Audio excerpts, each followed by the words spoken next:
फूलन देवी का जन्म 10 अगस्त 1963 को उत्तर प्रदेश के जालौन के पुरवा में हुआ था। वो अपने माँ बाप और बहनों, एक भाई था, के साथ रहती थी। कानपुर के पास स्थित इस गांव में फूलन के परिवार को ये मल्लाह जो निषाद होते हैं उसी परिवार में पैदा हुई थी। और वो निहायत गरीब परिवार से थी। और जहां भी गरीब लोग होते हैं उनकी हम समझते हैं कि ये इस वर्ग में भी जो संपन्न होता है, जो गरीब लोग हैं उनकी इज्जत नहीं समझता। ये इसी कारण है कि हम इस तरह के परेशानियों से गुजर रहे हैं। ऊंची जातियों के लोग उसको नीची दृष्टि से देखते रहे। और उसको क्यों देखते रहे कि वो जब थोड़ा 10 साल की हुई तो वो एग्रेसिव थी, लड़ाकू टाइप थी। वो सहनशीलता नहीं है कि कोई कुछ कह दे, लेकिन जब ज्यादा परेशानी हुई तो बर्दाश्त कर लेती थी। लेकिन वो थोड़ा एग्रेसिव रहती थी हमेशा। गरीब बेशक थी लेकिन उसके दिमाग में ये गरीबी का लक्षण नहीं था। सम्मान के साथ जीना चाहती थी, लेकिन उसको घर वाले भी प्रताड़ित करते थे। उसके चाचा, उसके चचेरे भाई वगैरह सब उसके साथ यही व्यवहार करते थे। तो छोटी जात में पैतृक दब्बूपन नहीं था। उसने अपने माँ से सुना था कि चाचा ने उसकी जमीन हड़प ली।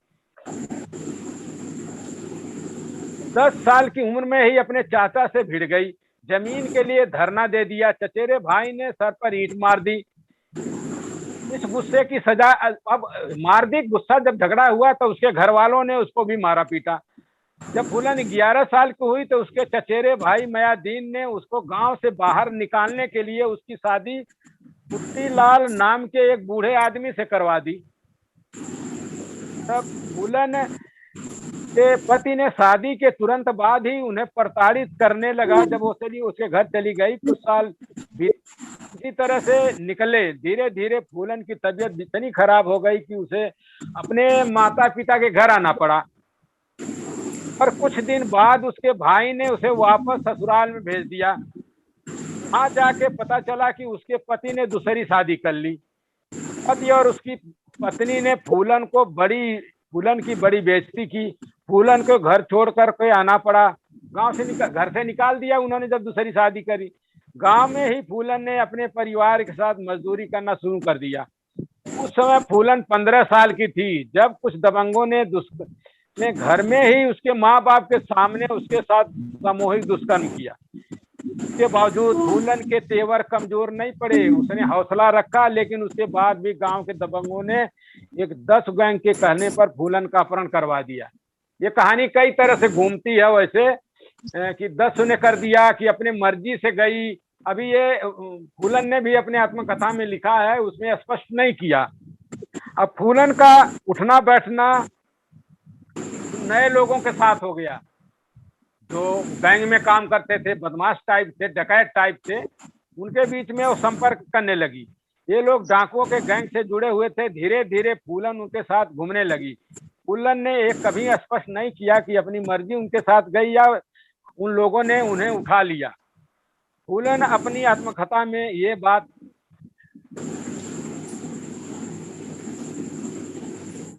कही, किस्मत ही मंजूर था। गैंग में फूलन के आने के बाद झंझट हो गया, क्योंकि जो डाकुओं का गिरोह था वहां औरतें नहीं थी। जब एक औरत आती है तो सभी के बुरे निगाह होते हैं। ये कुछ लोगों के चारित्रिक गुण हैं, तो वो उससे एक तनी तना हो गया। तो इस बात को लेकर विक्रम मल्लाह ने उसकी वो जो गुज्जर था, सरदार बाबू गुज्जर था, वो उसको ले आया था वहां घर से। तो उसके गांव से ले आने वाला बाबू गुज्जर था और उसके साथ विक्रम मल्लाह था, मदद था, दोनों दोस्त थे।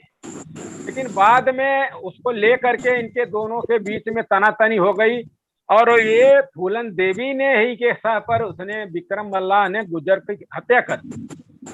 तो हत्या कर दी। तो हत्या करने के बाद, क्योंकि तब सरगना उस टीम का था, सरदार था बाबू गुज्जर। अब विक्रम मल्लाह ही वो सरदार बन गया अपने को। तो वो गुज्जर जो बाबू गुज्जर था, वो उसके जो संपर्क थे, वो उसको धीरे धीरे ये बात, जो ठाकुर था लाला राम, वो उसको ये गंवारा नहीं। श्री राम और दो ठाकुर थे, लाला राम और श्री राम, दोनों को ये गंवारा नहीं समझा। तो उन्होंने भी सोचा कि ये इसको किस तरह से, ये सारे हो रहे हैं फूलन देवी के कारण से, तो उसको भी मारने के लिए ये कहा। तो उन्होंने इसका, फूलन की ईमानदार, दोनों गुटों में लड़ाई हो गई। अब क्या हुआ, विक्रम मल्लाह और ठाकुरों के बीच में झगड़ा हो गया, तो विक्रम मल्लाह को उन्होंने मार दिया। अब मार दिया तो पुनः फूलन देवी का उन्होंने अपहरण कर लिया, और अपहरण करके ले आकर के उसी वही गांव में ले आकर के उन्होंने 23 दिन रखा और उसके साथ अत्याचार किया। उसको नंगा करके पूरे किसी तरह से वहां से निकल भागने में सफल हो गई। निकल भागने के बाद ही पूरा वो फिर बिहार में चली गई और वहां गैंग में काम करने लगी, गैंग बनाई। भावना उसके अंदर थी कि किस तरह से हम इस चीज का बदला लें। और बदला लेने के लिए उस गांव में शादी का समारोह था।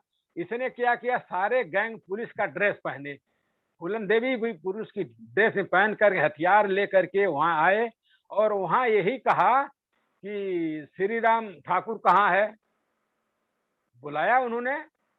और दूसरा जो था ठाकुर, उसको भी बुलाया, लाला राम को। लेकिन वहां दोनों थे नहीं, या तो बहाना कर दिया या थे नहीं।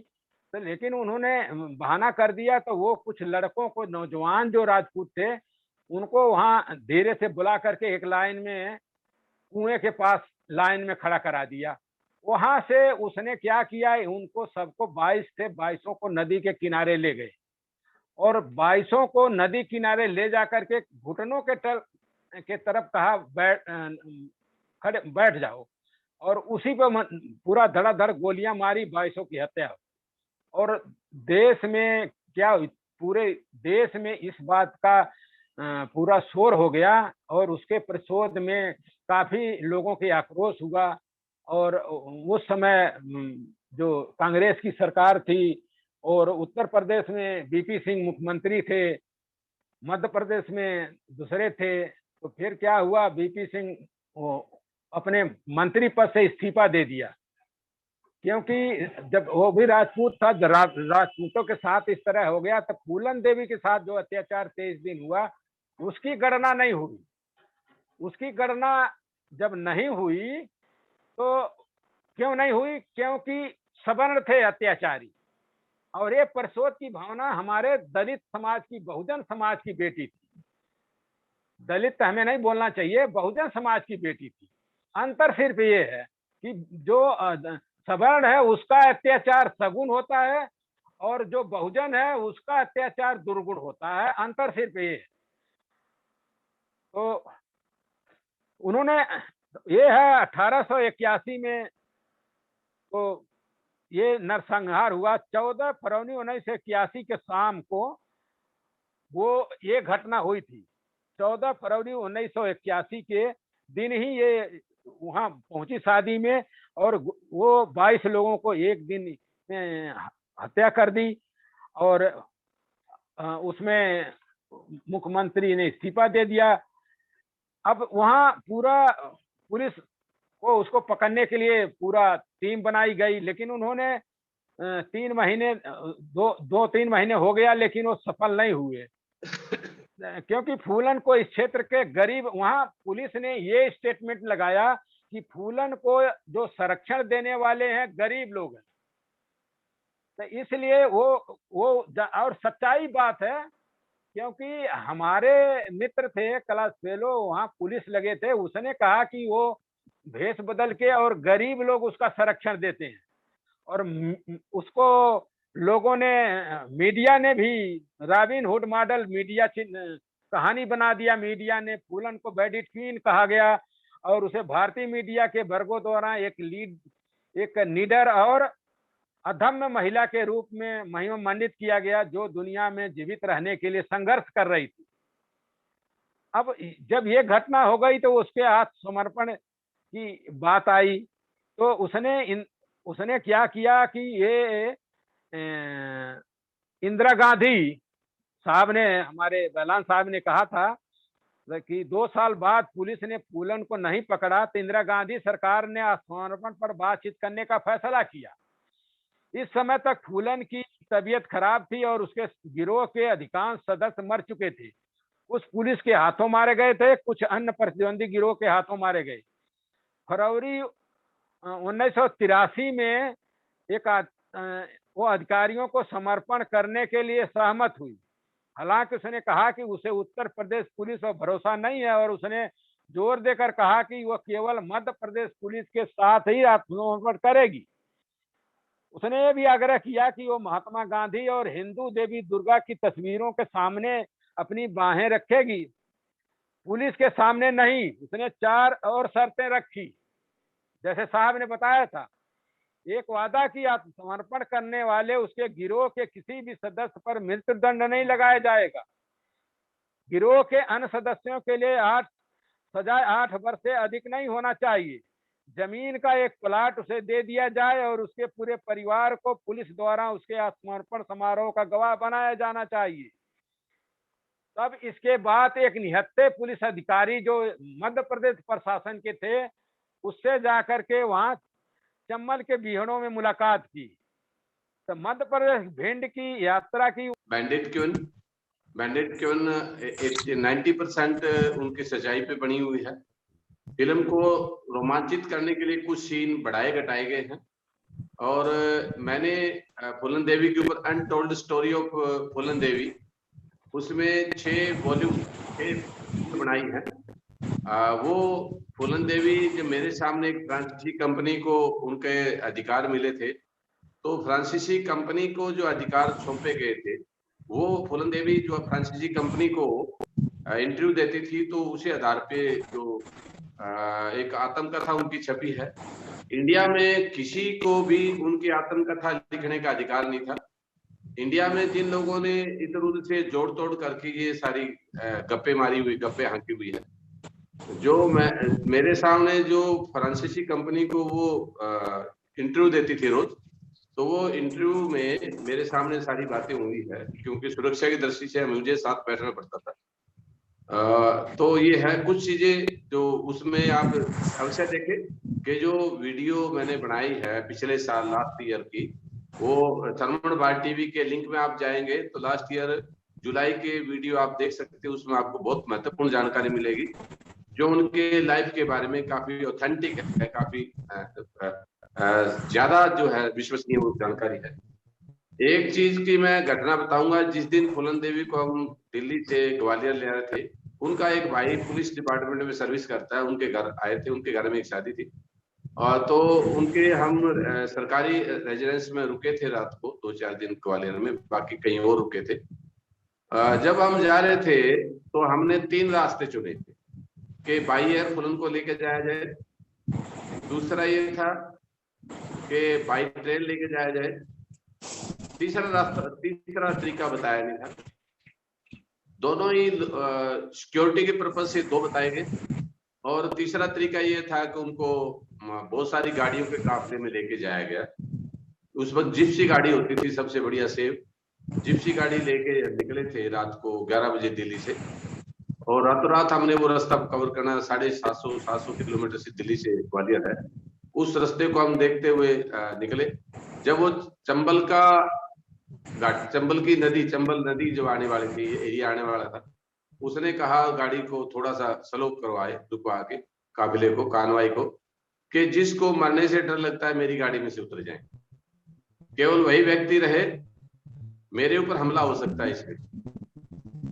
तो जो जिप्सी में हम 3 लोग रह गए थे, तो सरकारी पीएसओ चला गया, सरकारी पीएसओ की जो हथियार था हमारे साथियों के पास मिल गया और उन्होंने कहा मेरे बराबर कोई नहीं बैठेगा। और फुलन को थोड़ा मेरे पे भरोसा था कि ये ठीक ठाक चला लेता है। उसने कहा अगर कोई पेड़ की टहनी हिले, रात का समय है, फिर भी अगर आपको शक हो तो गोली चलानी है, बात नहीं करनी, मौका नहीं पूछना, गोली चला देनी है। और वो बिल्ली सी की तरह, टोटल उसका वजन 32 kg था, 32 किलो वजन था। बहुत चुस्त और बहुत ही तेज तरह बेटी थी समाज की। मैंने उनको काफी करीब से देखा, हर चीज को, उठना बैठना, खाना पीना, सोना, वो सारी चीजें नॉलेज। तो ऐसी दबंग, बहादुर, निडर महिला या बेटी